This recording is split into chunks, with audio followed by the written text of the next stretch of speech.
Okay, so what we're going to do today is in Google Tag Manager, we're going to make a few tags and kind of get used to tracking stuff with tags or getting tags to fire when things happen on our website.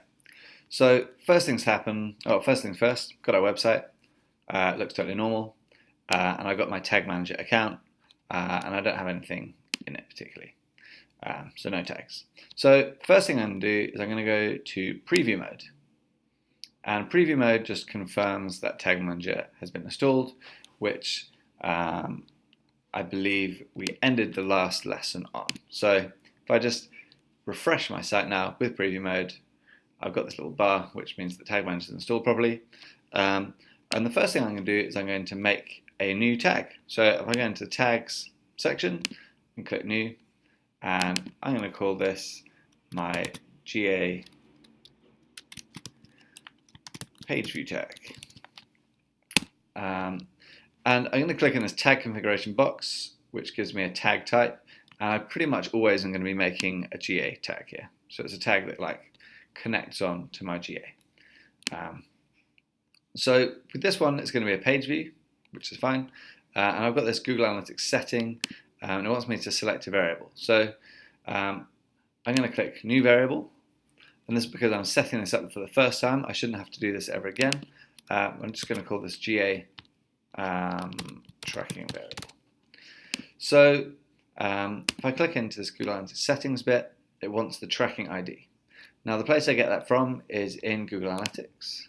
I go into the admin section, and within the property bit, we've got this tracking info bit. So if I click into that, we've got a tracking code. Our code should appear just right here. So I'm just going to copy all of that, and I'm going to paste that into Tag Manager and save it. As simple as that. So that means that I won't need to go and get that ID ever again from Google Analytics. It's saved within my Tag Manager, which is going to kind of speed up the process of making any more tags. So that's the tag configuration setup. Very straightforward because it's just a page view tag. And then we need to set up what's going to trigger it. Now, if I click into the triggers, we've basically got one option at the moment. It's the all pages page view trigger. So what that means is that the tag is going to fire whenever someone views a page, which is exactly what we want, because that means that every time someone opens a new page, the tag fires and Google Analytics gets that information and kind of tracks that user across our website.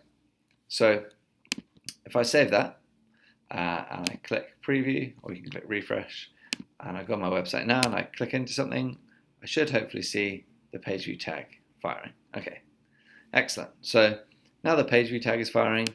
That basically means that Google Analytics is now getting information about people using my website. So that's the kind of first really important thing to do, which was done super easy.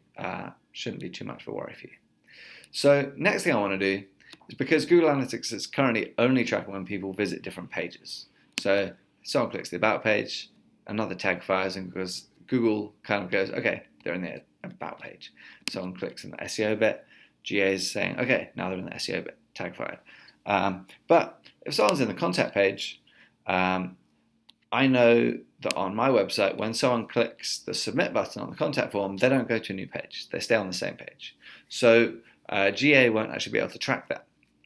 So I need to make a special tag that fires when someone clicks that specific button. So I'm going to go back to Tag Manager. In the tag section, I'm going to make a new tag.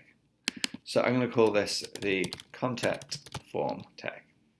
So as always, click configuration, GA. But this time it's not a page view tag. It's going to be an event, because the click is an event. We need to name these categories. So I'm going to call this my contact category, and the action is click. We could give it labels and values and all that kind of stuff, but we don't actually need to at this point.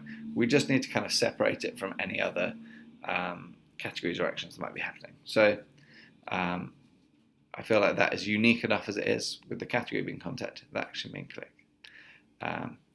Then we've got this Google Analytics settings, and because I've already made the variable, I can just select it again. Kind of speeds up that process. So that's the tag. being made. It was super easy. I'm just going to save that for now quickly. Save the tag. Because I need to go into the variables section before I make the trigger.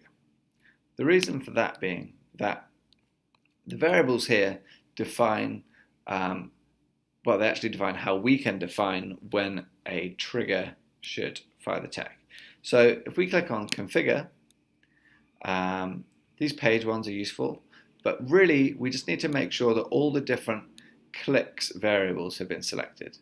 You can see mine have already been selected, but yours won't be for the first time. So you want to make sure these are selected, which gives you lots of different ways that you can kind of fire a tag on different types of click.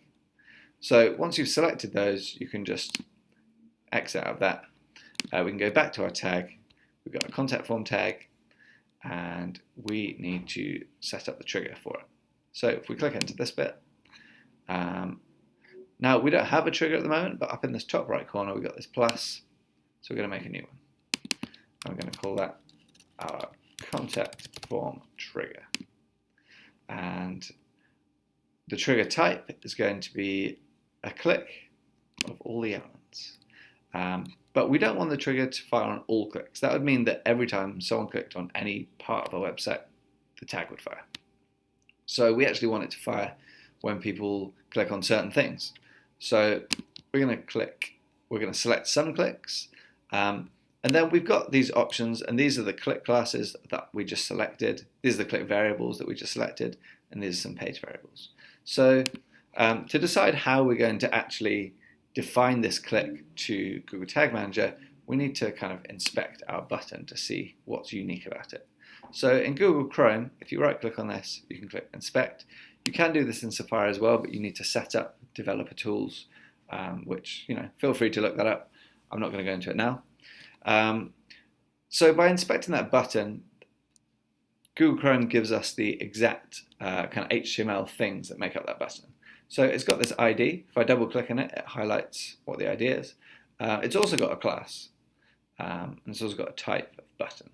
So the ID or the class are generally the best ways to try and track events.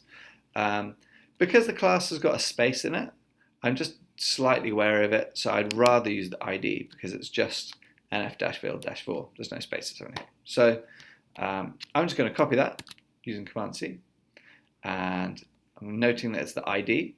So I'm going to go into Tag Manager, and I'm going to say the click ID equals, and I'm just going to paste what the ID of that button was.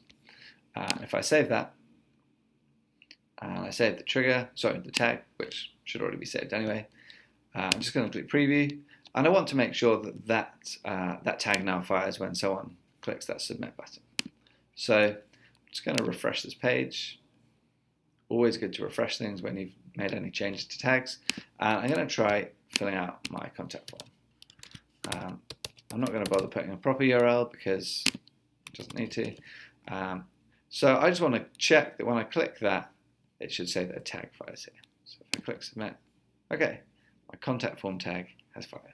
So I'm happy that that tag is firing as expected.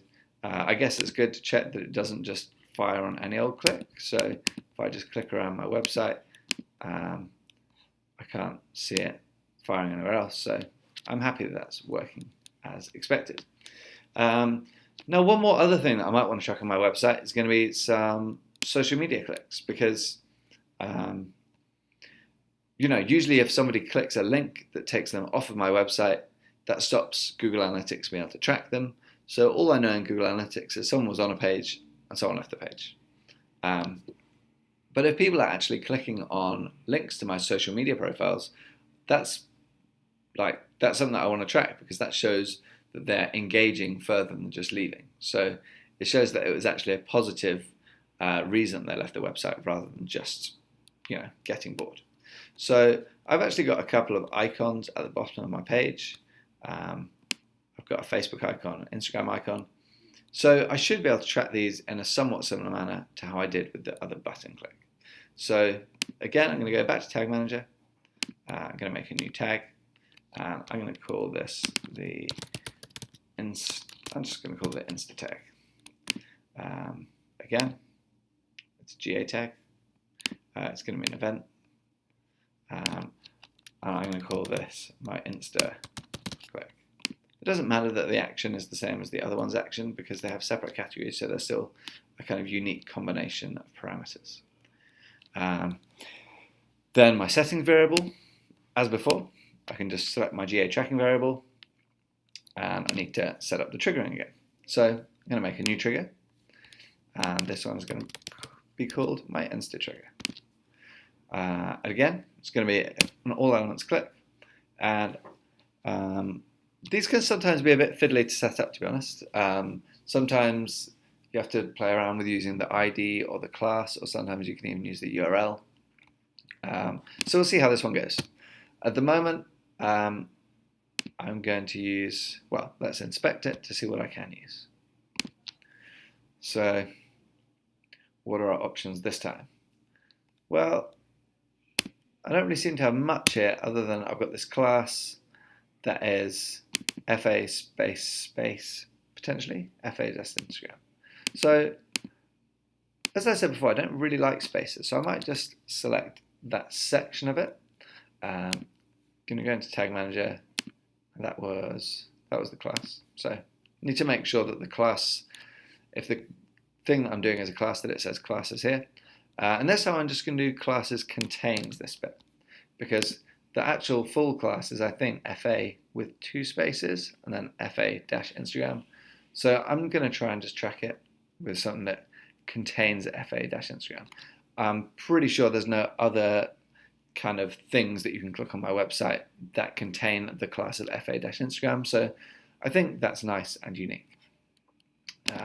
So I'm just going to save that, and we'll see how this goes.